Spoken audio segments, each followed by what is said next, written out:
when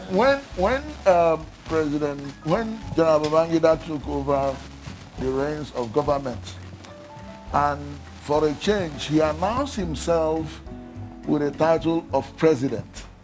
You, as a political scientist who eventually came to work with him, what did that mean as a signal? What did it indicate politically?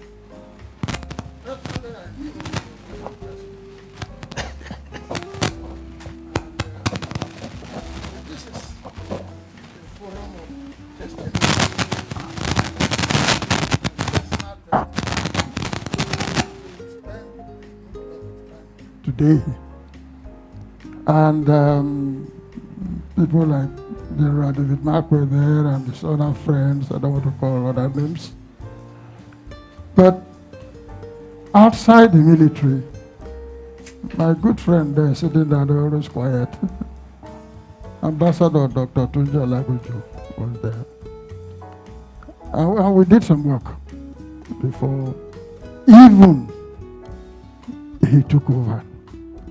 The way he took over was miraculous. I said, this is not a place for personal testimonies.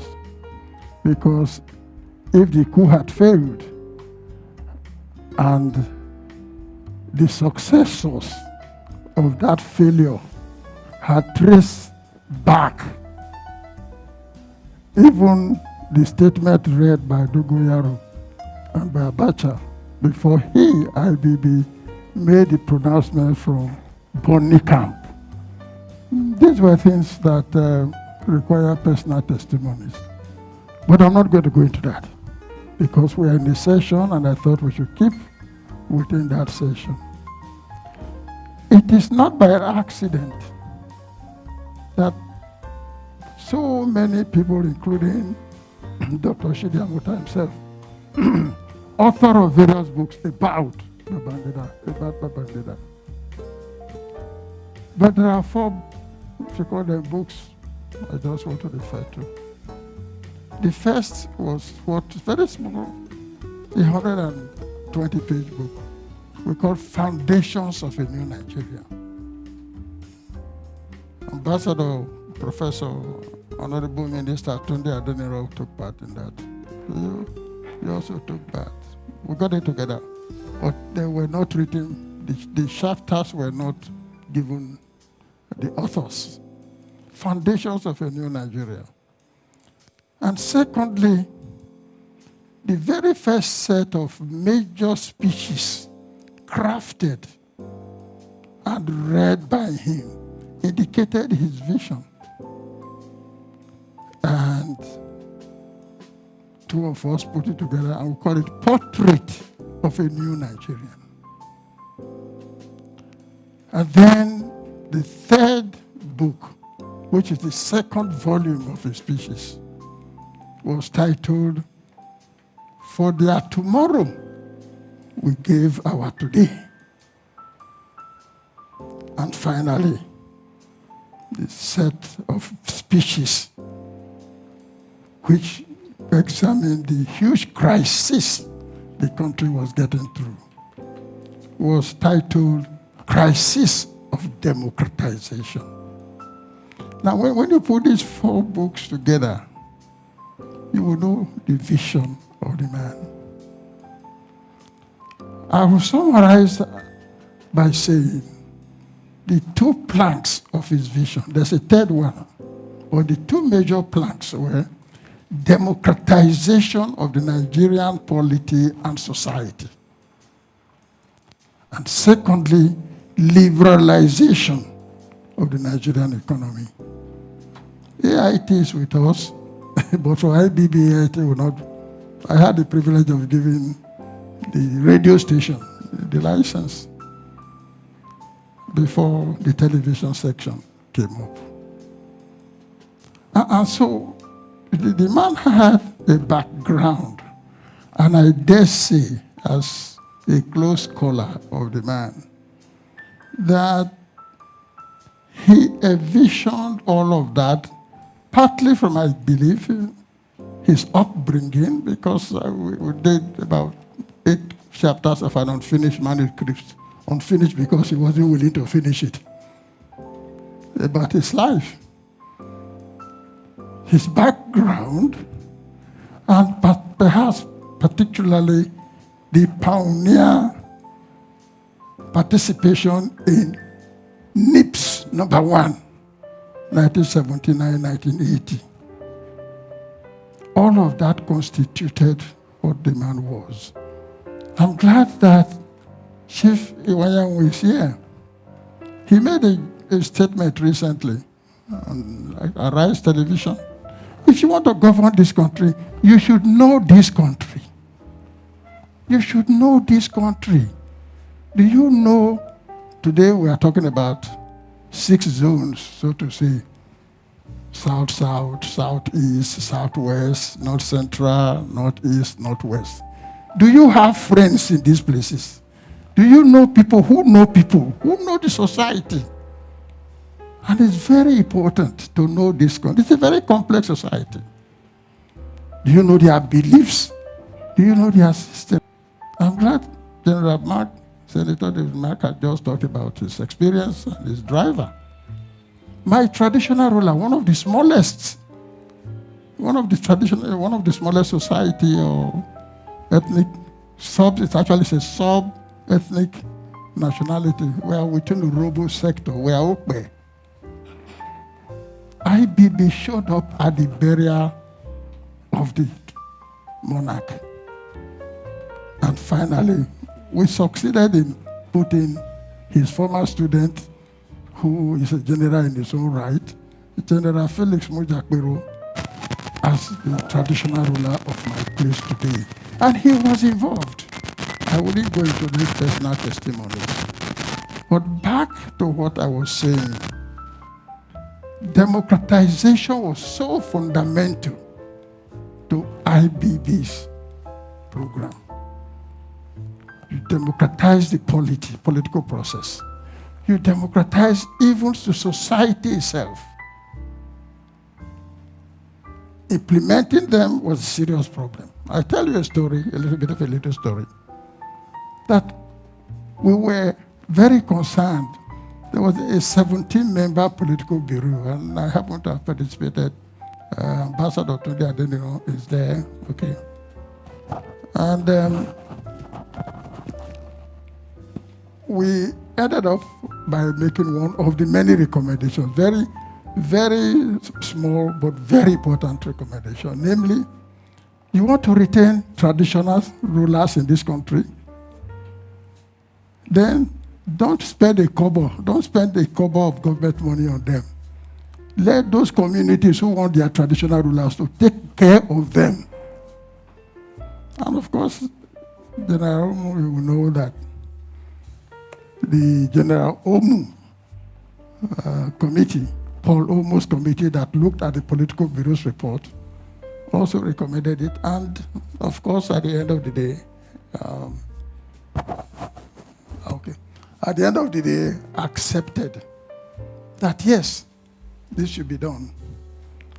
But very many years to come, Babangida never implemented it.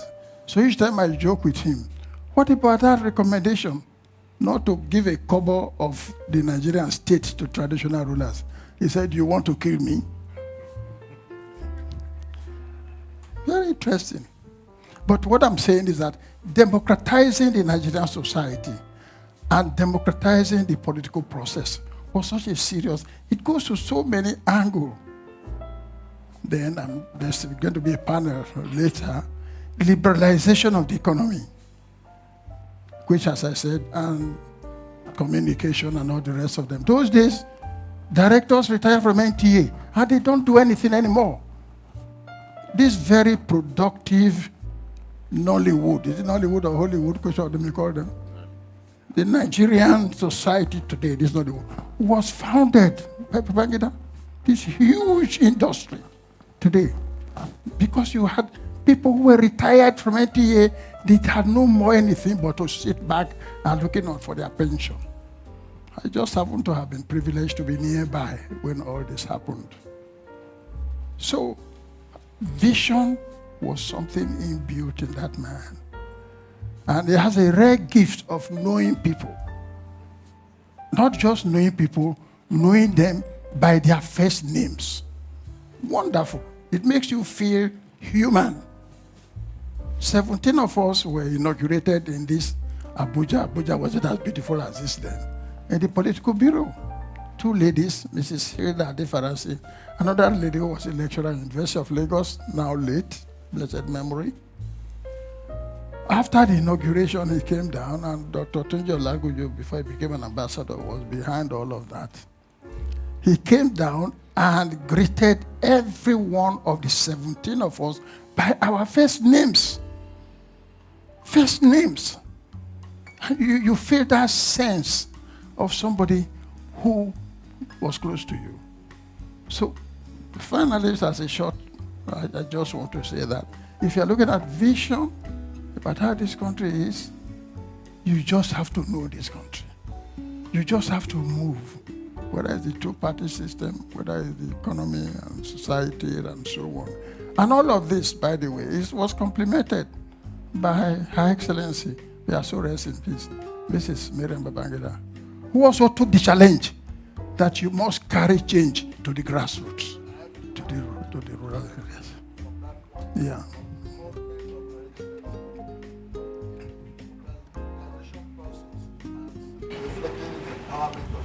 Yeah. Yeah. Who was a deputy governor, was a woman deputy governor at a very difficult moment. Maybe you want to share your experience first as deputy governor under a diarchy, because the military was in power at the apex, but governors elected on party platform were in power at the state level. You happen to be a deputy governor. What kind of experience did you have? One, at the gender level and administratively from President Babangida. Good afternoon, everybody. I thank God for this session. I thank God that God gave President Babangida good offspring and good followership, that this forum is coming to life today. May God continue to bless all those who brought it to being, and bless all of us who are here. My journey with President Babangida did not start with the deputy governorship. You've mentioned Dr. Olagunju here today. I always say this: a vision, when a man has a vision, and when God has given you a vision, it starts from not, it's not midwifed in the air. President Babangida started his vision from the choice of his partner in life. Bringing MARYAM into his life was the first vision he has of being somebody in life. Because look at homes. Any home that you have that is settled, any man that you have that is successful out there, has a strong woman behind him. And President Babangida is lucky to have chosen Lady MARYAM, Her Excellency MARYAM Babangida, as a wife. He must have seen some qualities in her that, made him to choose her. And she has been a moving force. She was a moving force in his life. And we women, we are beneficiaries of that moving force. So when I mentioned Dr. Olagunju, I was a public officer. I was serving, in actual fact, I was serving in Lagos State as the controller of estates. I had dealings with, men of timber and caliber, because land is like oil in Lagos State. And I was given the assignment by His Excellency, God bless his soul, Alhaji Lateef Kayode Jakonde, to produce certificates of occupancy.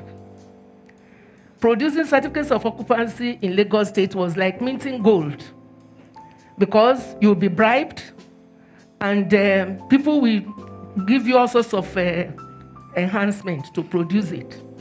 And I was put there and I refused to be enhanced and all that. But I was turning out certificates of occupancy like turning out, peanuts.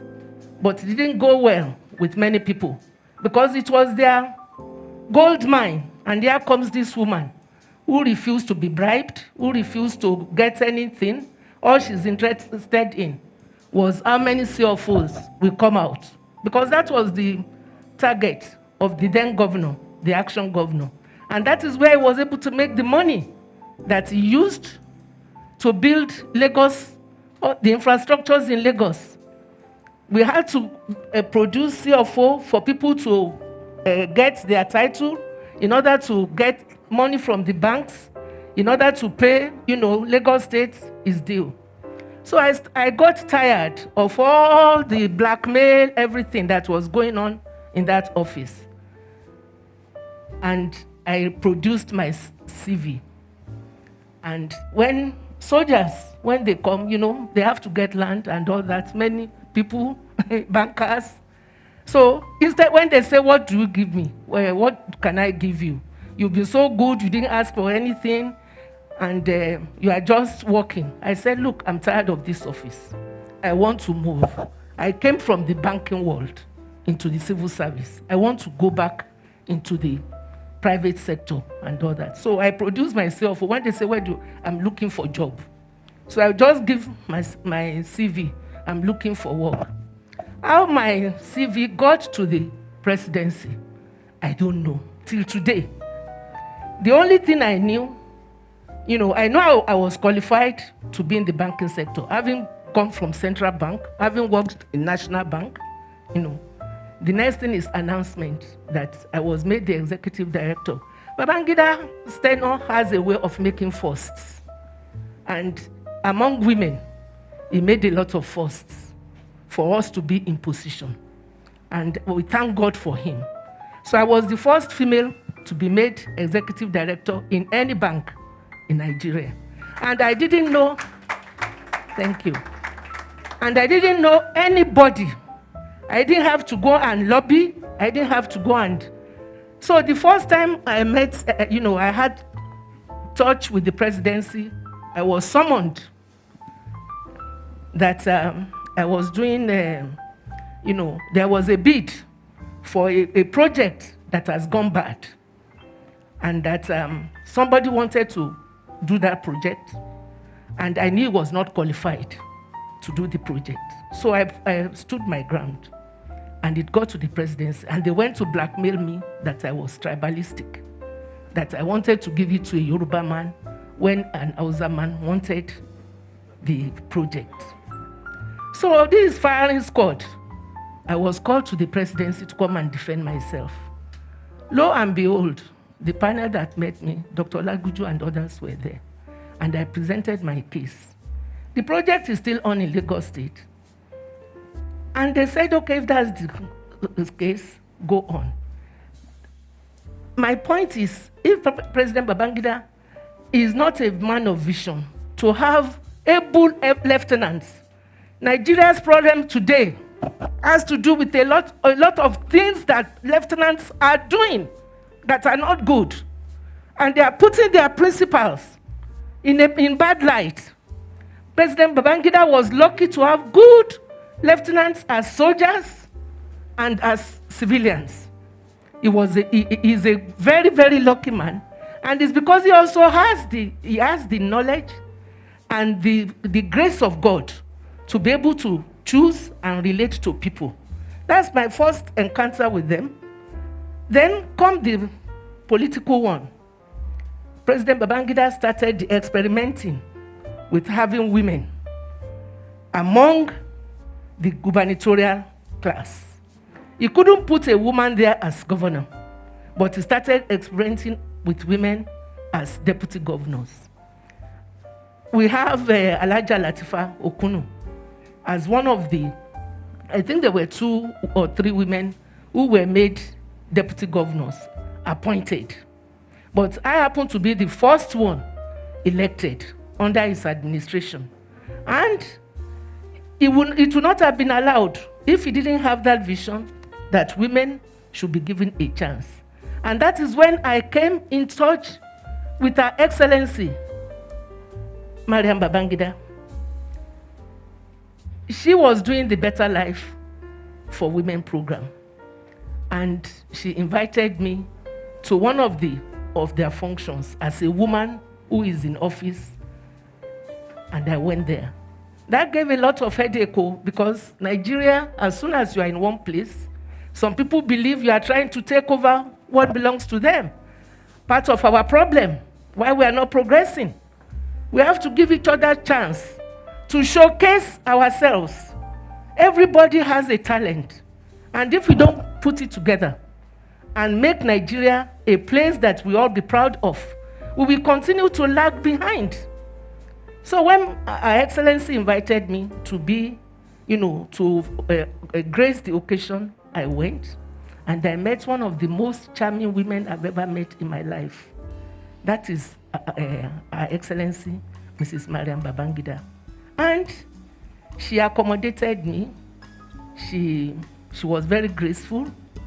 And I could see why Baba was always, at his best anytime he's with anybody. Better life for rural women. At the grass level, if it has been continued, the problems we are in now in Nigeria, we will not be in it. Because it reached, to the lowest level of our people.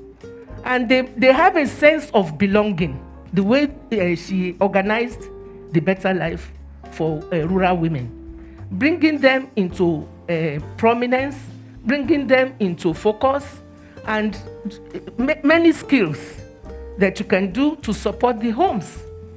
So from the point of the women, President Babangida is our hero. He's a man of the people, to me. If he had, and I always say, God just gave him the uniform.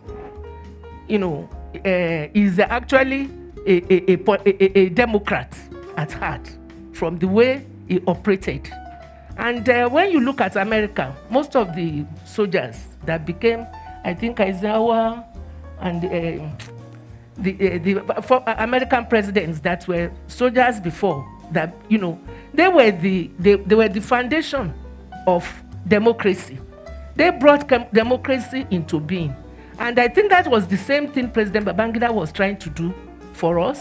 To, the gifts that he had as a military president, to now bring it in as a democratic president. And nobody should grudge him that. Nobody should grudge him that. He has the talents and he has what it takes to make this country to be one of the greatest countries in Nigeria.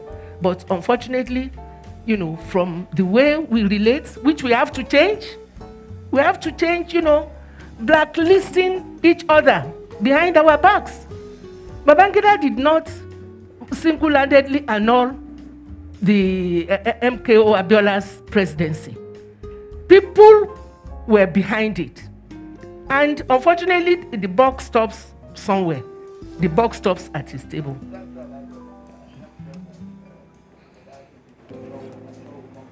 Okay. I want to quickly pass the baton to Professor Junadu. How much of a challenge was it to carry the message of democratization and liberalization to a populace that wasn't familiar with? All they knew was the military takes over, they enthrone a head of state. Head of state, business as usual. But there was this strange guy who was wearing a uniform, who called himself president, who wanted us to change our ways in politics, in the ways we were doing things, in the ways we were relating. How difficult was it to convey this message to the grassroots, to the majority of Nigerians. Thank you, Chidi.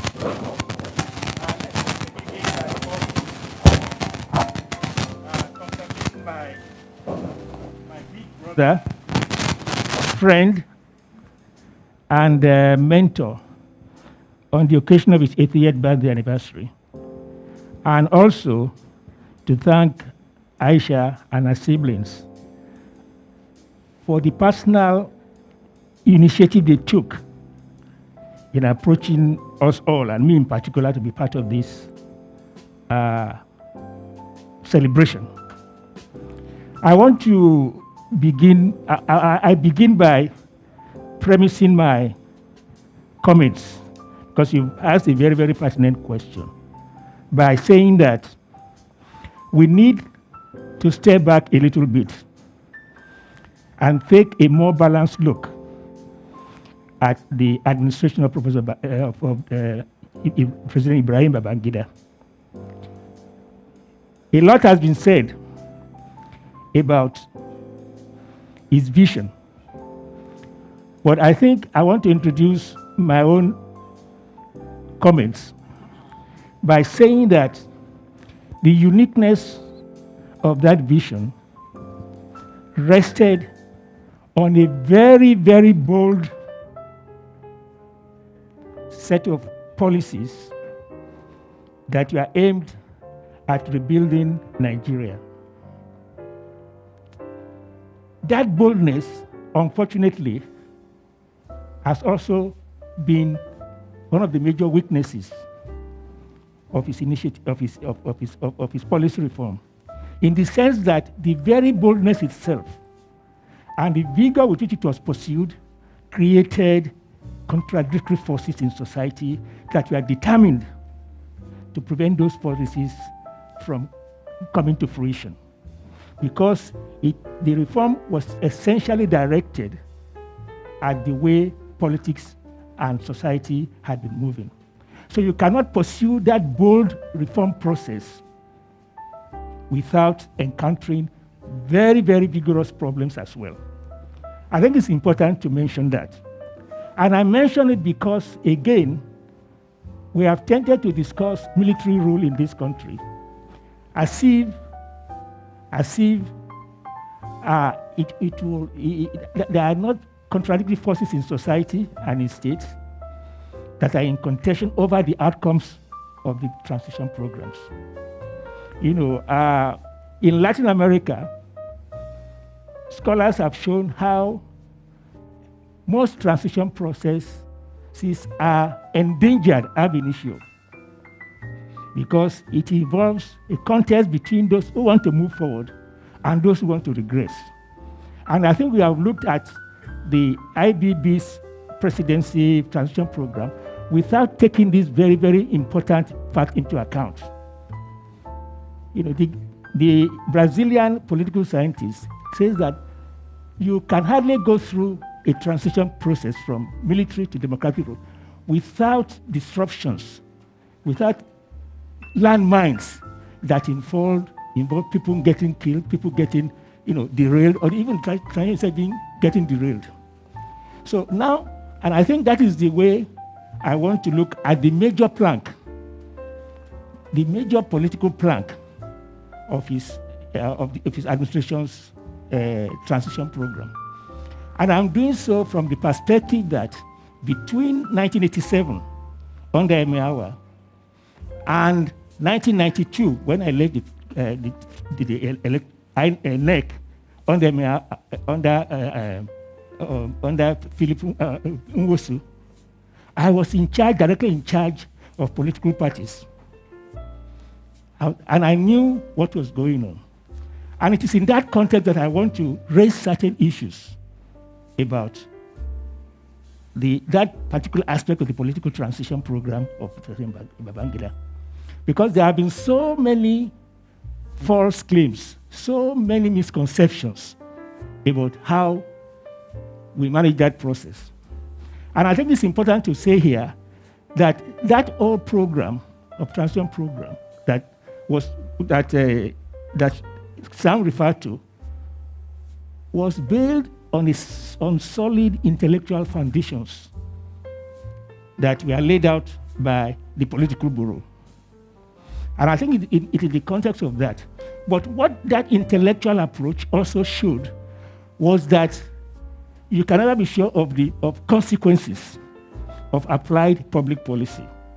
For reasons that I said before, you are never in control of the entire field. There are unforeseen consequences, unforeseen detours that you have to react against. And I think in that process, you have to review and revise the program as you go along. Now, with that as a background, let me just briefly then raise a number of questions that I think most of those who have looked at this transition under IBB have tended to overlook or tended to underestimate.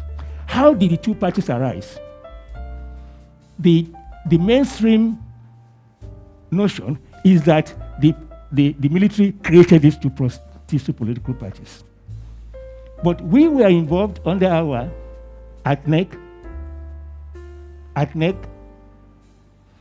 on how to create the two political parties. We laid out the guidelines, and we recommended that none of the political parties had met the guidelines that were prescribed. So the government was faced with the situation, what do we do in this context, given that the transition was going on? And that was where, I think the Armed Forces Ruling Council met for a whole day at the conference center here, deciding on what to do to move ahead.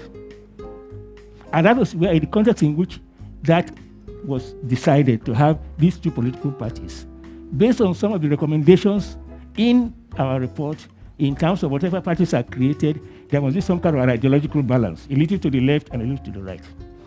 Now, I think the second point I want to make on that is, why did the transition between January 1992 and October 1992 virtually collapse?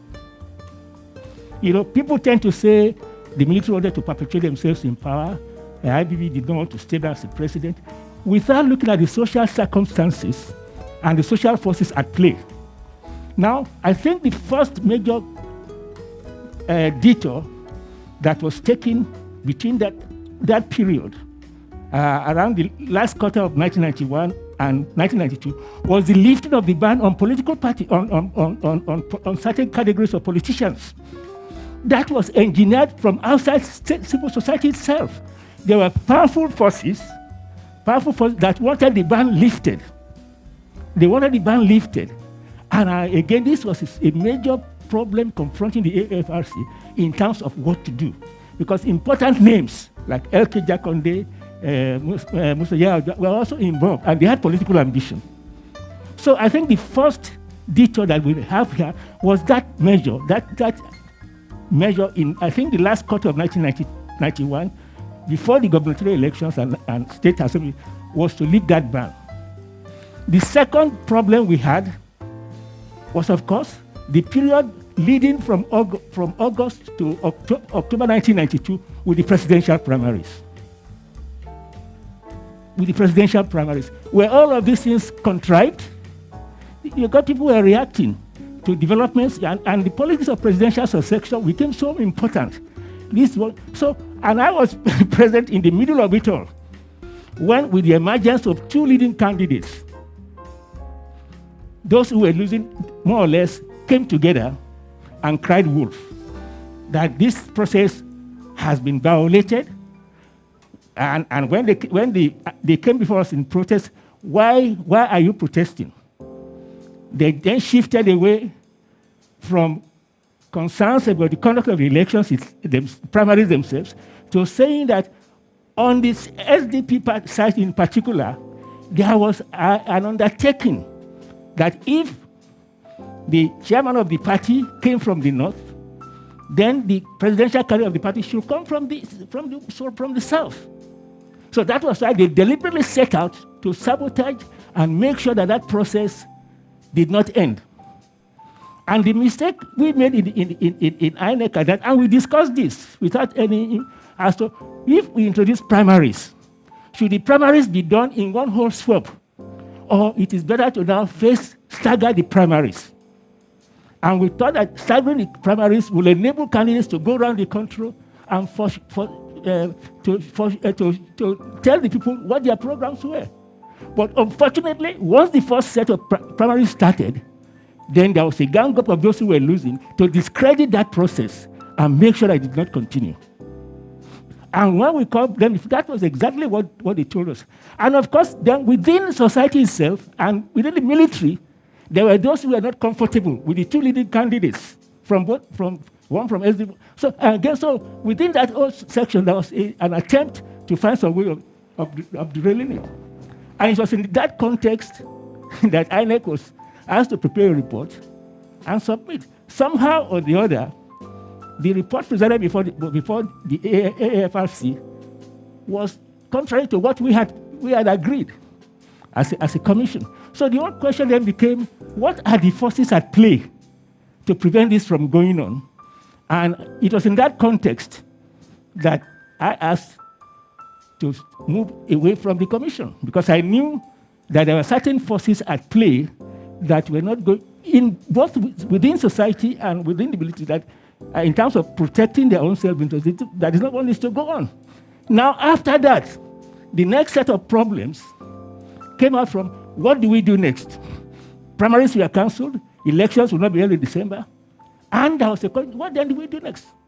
And then I think our historians will have to answer a number of questions that I have.